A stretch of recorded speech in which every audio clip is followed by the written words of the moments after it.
3టీవీ news కి స్వాగతం. నిజామాబాద్, ఆదిలాబాద్, మెదక్, కరీంనగర్ జిల్లాల పట్టభద్రుల ఎమ్మెల్సీ అభ్యర్థి వేములవాడలోని బార్ అసోసియేషన్ సభ్యులతోటి సమావేశమై మాట్లాడుతూ చట్టం, న్యాయం తెలిసిన న్యాయవాదులు చట్టసభల్లో ఉండేలా ప్రత్యేక న్యాయవాదుల ఎమ్మెల్సీ నియోజకవర్గం ఏర్పాటు కోసం కృషి చేస్తారని తెలిపారు.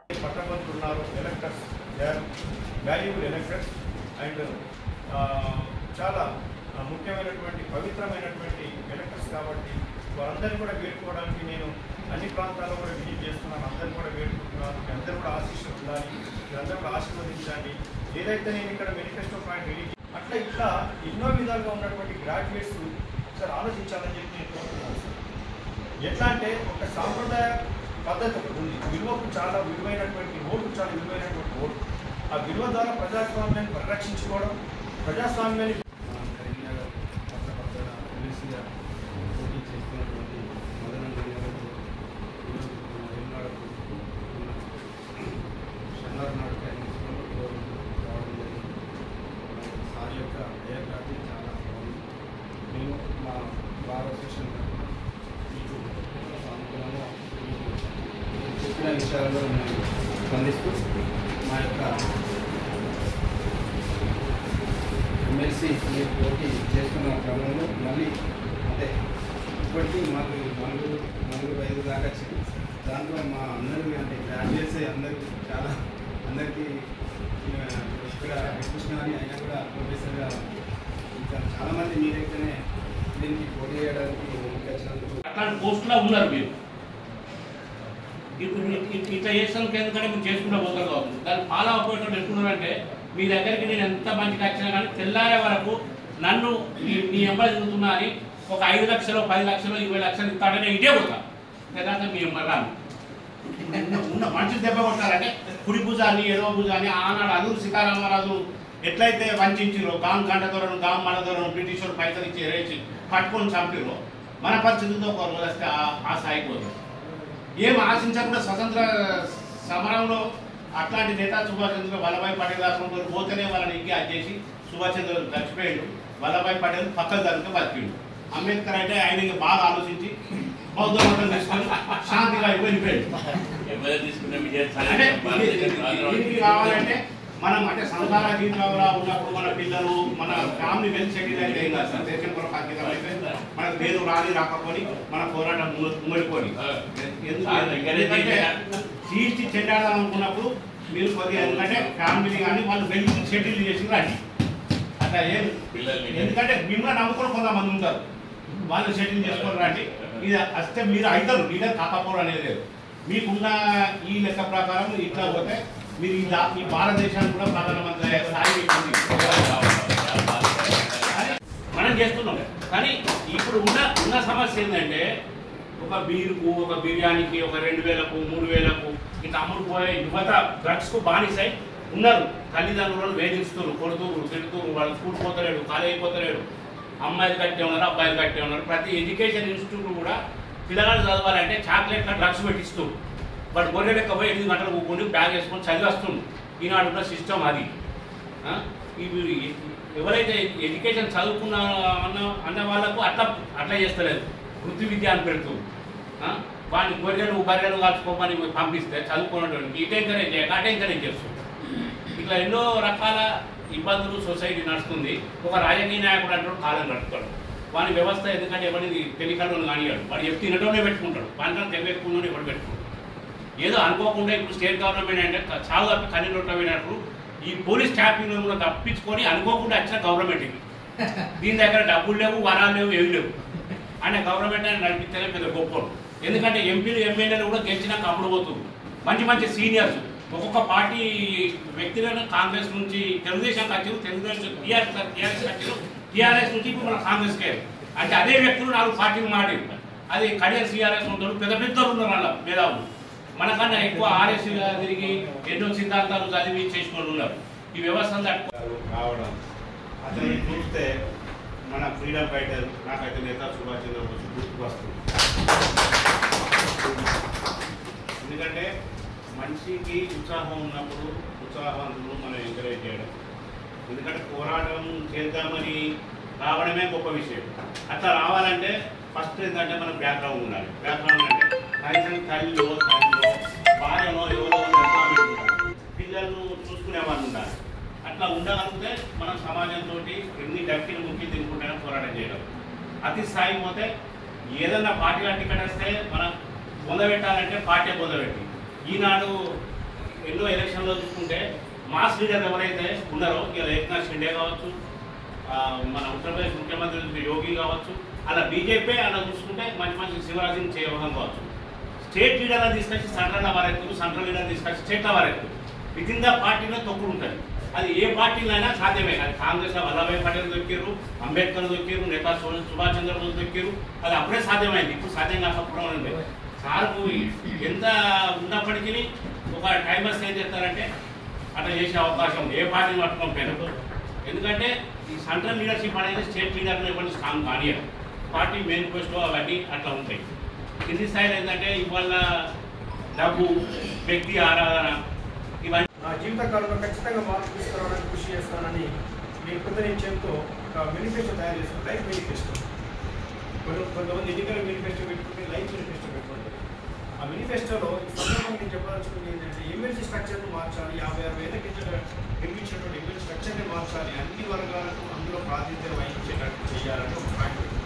మొదటి పాయింట్ ఈ సందర్భంగా చెప్పాల్సింది. దాంట్లో సబ్ పాయింట్ ఏంటంటే న్యాయవాదులకు కూడా ఎమ్మెల్సీ నియోజకవర్గం ఉండాలి, చట్టం తెలిసిన వారు చట్టసభలో కూర్చోవాలని చెప్పి. అంటే ఇప్పుడు టీచర్స్ ఎమ్మెల్సీ ఉన్నట్టుగానే, గ్రాడ్యుయేట్స్ ఎమ్మెల్సీ ఉన్నట్టుగానే న్యాయవాదులకు ఎమ్మెల్సీ నియోజకవర్గం ఉండాలి అన్న విషయంలో నేను మేనిఫెస్టో పాయింట్ పెట్టాను. ఎందుకంటే మనం చూసినట్లయితే న్యాయవాదుల యొక్క పాత్రను చరిత్రలో ఎప్పుడు కూడా విస్మరించాలి. మనం అంబేద్కర్ గారిని చూసినట్లయితే ఆయన పార్టీ కానీ పార్టీ కాంగ్రెస్ పార్టీ క్యాబినెట్లోకి ఆయన ఆహ్వానించి ఆయన యొక్క అవసరాన్ని ఆ రోజు గుర్తించి అంబేద్కర్ గారిని తీసుకోవడం వల్ల ఒక రూపాన్ని, ఒక న్యాయమైనటువంటి రూపాన్ని నిర్మించడం కోసం, ఏర్పరచడం కోసం ఆ రోజులు ఎట్లయితే అంబేద్కర్ లాంటి వారు అవసరమైందో దేశానికి, ఈ రోజుల్లో కూడా న్యాయవాదులు, చట్టం తెలిసిన వారు, ధర్మం తెలిసిన వారు చట్టసభలో ఉంటే అన్ని విషయాల పట్ల ఏదో చట్ట నిర్మాణంలో కావచ్చు, ఏదో విధాన నిర్ణయాల పట్ల కావచ్చు, పాలసీ మేకింగ్లో కావచ్చు, సరైన సూచన ఇచ్చి ముందుకు నడిపించడానికి వ్యవస్థకు ఒక మార్గదర్శకంగా ఉండే అవకాశం ఉంది సార్. ఇప్పుడు మనము ఈ రోజుల్లో ఈ మధ్యకాలం విషయంలో అడ్వకేట్స్ ప్రొటెక్షన్ యాక్ట్ కావాలని డిమాండ్ చేస్తాము. ప్రెస్ దగ్గరికి వెళ్ళి ప్రతిపాదించి డిమాండ్ చేసి ఊరుకోవడంగా చట్టసభలో కూర్చొని ఆ డిమాండ్ సాధన వరకు కూడా కష్టపడి ఆ డిమాండ్ సాధించే వరకు కూడా చట్ట రూపంలో దాల్చే వరకు కూడా కొట్టాల్సిన అవసరం ఉంది. అంటే మార్పు అనేది సమాజంలో ఎన్ని విధాల మార్పు, ఎన్ని రకాల మనం కోరుకుంటున్నాం అనే విషయాన్ని కోసం ఉదాహరణ చెప్పారు. అంటే అవసరం ఉన్న చోటల్లా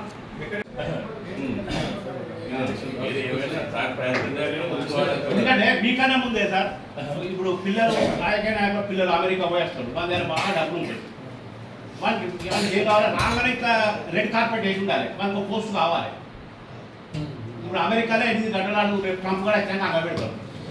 ఇన్ని రోజులు అక్కడ డ్రగ్స్ అమ్ముకొని బతికి అక్కడ ఏం చేస్తాడు, అక్కడ వరల్డ్ బ్యాంక్ ఎంప్లాయ్ అని చెప్తాడు. ఇక్కడ సీటు పైసలు 500 కోట్లు పెడతాడు. అక్కడ రాజ్యసభలో ఉంటాడు, ఎక్కడనే ఉంటాడు. ఇలా అమిత్ షా అంటూ కొడుకు అనేది ఇలా బీసీసీఐ బోర్డు చైర్మన్ వాడు క్రికెటర్ ఆడినా, బౌలింగ్ చేసిండా, బ్యాటింగ్ చేసిండా,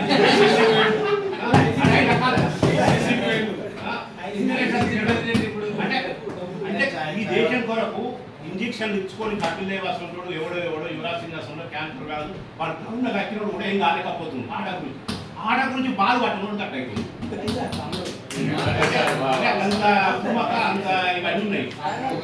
అంటే ఇవన్నీ ఒకసారి తెలిసినప్పుడు మాట్లాడవచ్చారు. మాట్లాడితే ఎవరు బలం అవుతుంది. వాళ్ళు వెంబడించి యాజ్యం చేసి గుర్తిస్తాం. ఇవి రాజకీయ నాయకులు కూడా చచ్చినవి కూడా ఇవన్నీ ఏరేటి మాధవరెడ్డి వాటి వచ్చేవి కూడా ప్రజా ఆకాశం ఎక్కువ లీడర్లు ఎర్ర నాయుడు కానీ వాళ్ళని కానీ ఇవన్నీ యాక్సిడెంట్ డెత్స్ ఏమవుతున్నాయో అవి ఇట్లా వెంకరెడ్డి కొడుకులు కూడా 9 మందితో చేయించినాయి. ఇవి వెనుకకి ఎంత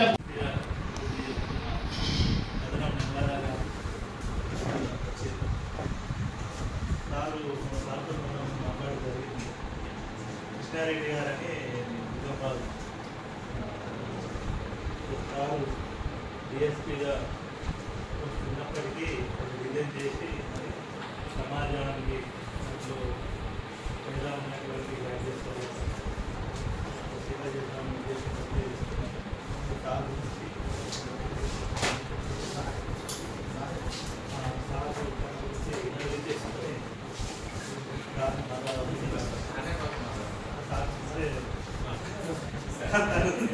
ఉండాలి సమయం ఎక్కడ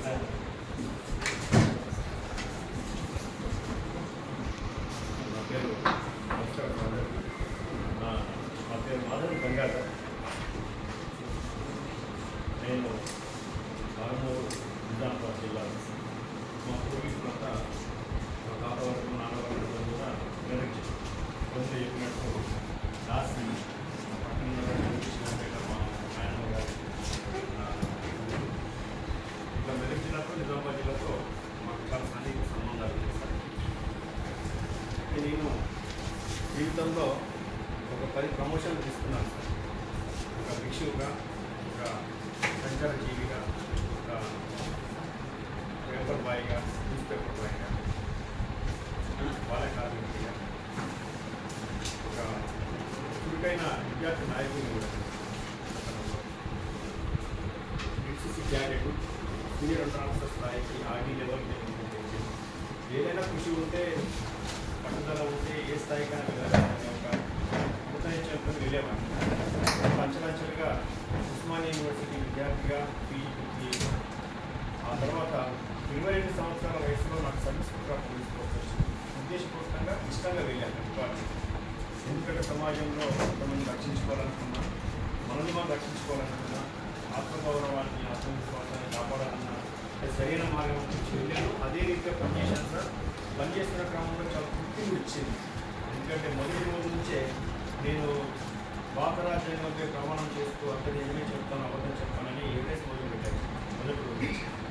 అట్లా ఒక విలువలతో ఉంటున్నటువంటి జీవితాన్ని గడపడం, సమాజంలో ఎదుర్కొంటున్న సమస్యల పట్ల ఒక వాస్తవ కోణంలో ఒక గీత గీసుకొని వాస్తవానికి, అబద్ధానికి, న్యాయానికి, అన్యాయానికి ఒక వాస్తవ గీతను తీసుకొని ముందుకు పోవడం జరిగింది. ఆ క్రమంలో నాకు ప్రభుత్వము సానుకూలంగా స్పందించి నాకు 200 అవార్డుల వరకు నాకు ఇచ్చి గౌరవించింది సార్. దాంట్లో నాకు ముఖ్యమంత్రి సర్వోన్నత పథకం ఇచ్చి సత్కరించింది. అది రాష్ట్రంలో ఉద్యోగులకు ప్రతి సంవత్సరం ఒకరికి మాత్రం ఇస్తారు. 5 లక్షల రూపాయల రివార్డు ఇవ్వడం జరుగుతుంది. ప్రభుత్వ ఉద్యోగికి 100 రూపాయలు, 200 రూపాయలు ఇస్తే చాలా సంతోషపడతారు. ఇక్కడ ప్రభుత్వ సొమ్ము కాబట్టి రివార్డు ఉంటుంది. అలాంటిది నేను 5 లక్షల రూపాయల వరకు ఒక సందర్భంలో రివార్డు ఇస్తాను జరిగిస్తాను. చాలా అట్లా నాకు కలిగినటువంటి వృత్తి సర్వీస్లో సానుకూలంగా నన్ను రిసీవ్ చేసుకున్నటువంటి సందర్భాలు సమాజంలో ఉన్నాయి. నేను కొంత non police related society service కూడా చేయడం జరిగింది. ఈ సందర్భంగా జీవితంలో జరిగినటువంటి అనుభవాలు అవి అన్ని రకాల అనుభవాలు, అదేవిధంగా సర్వీస్లో కలిగినటువంటి అనుభవాలు, సమస్యల పట్ల కలిగినటువంటి అవగాహన, ప్రజలు ఎదుర్కొన్నటువంటి సందర్భాలు, చాలా విషయాల పట్ల ఉద్యమాలు, డిమాండ్లు జరుగుతూ ఉంటాయి. వ్యవస్థలో మార్పు రావాలని చెప్పి వాటిని దగ్గర నుండి చూసిన వ్యక్తిగా ఇట్లా సంక్షేమ అభివృద్ధిలో కానీ, చట్టంలో, ధర్మంలో, న్యాయంలో ఒక నిశ్చితమైనటువంటి ప్రవేశం ఉన్న వ్యక్తిగాను, అన్ని విషయాల పట్ల అవగాహన ఉన్న వ్యక్తిగాను నేను ఈ సమాజంలో కొంత మార్పు కోరదలుచుకొని నేను ఒక 12 ఏళ్ళ సర్వీస్ ఉన్నప్పటికీ ఒక IPS, సీనియర్ SP